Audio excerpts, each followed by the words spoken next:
Plastic plastic এত দামি গাড়ি প্লাস্টিক বলে, তো ওই জায়গা থেকে না আমি বললাম প্লাস্টিক ক্যামেরাও থাকতে পারে। আজকে আমি হোস্টের মতো একটা কথা বলি, তোমার মনে আছে দাদা যে 2008-এ শুভ বিবাহ নামে একটি সিনেমা হচ্ছিল, যে সিনেমায় ক্যামেরা ছিল তোমার ডিজিটাল ক্যামেরা, এবং আমরা 2 নম্বর ফ্লোরে শুটিং করছিলাম। আমাকে জনে জনে ডেকে ডেকে নিয়ে আমাকে বলতেছে কি প্লাস্টিক ক্যামেরায় কাজ করে।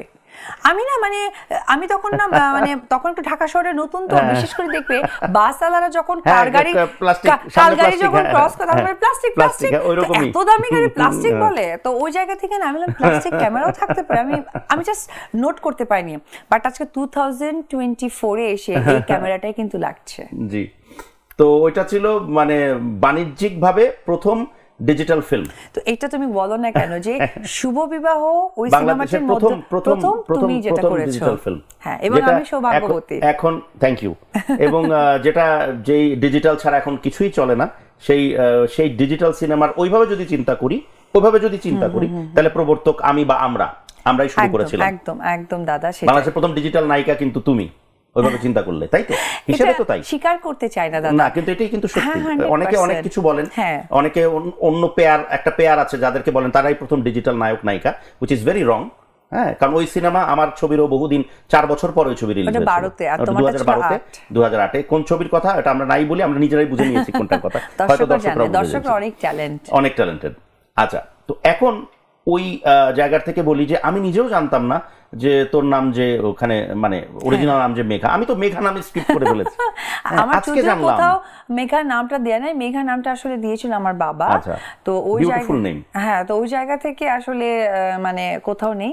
মেঘা নামটা আসলে বাবা দিয়েছে এই দুটো কারণে, বৃষ্টি হয়েছিল প্রচুর, হ্যাঁ, মেঘলা ছিল, পুজোটা ঠিকঠাক ভাবে করতে পারিনি। মেঘলা থেকে মেঘা, হ্যাঁ হ্যাঁ, মানে দাদা মানে বাবা দিয়েছে ওটা।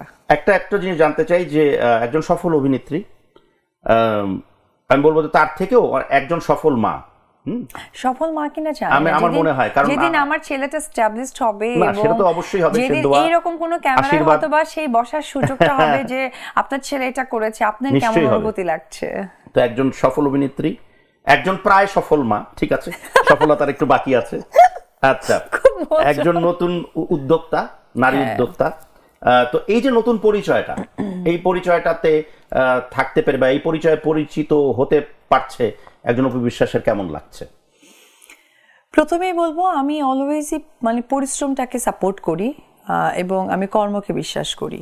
এটার বিকল্প আমার কাছে কোনো উদাহরণ নেই, কারণ এখানেই আমার পরিচয় লুকে থাকে।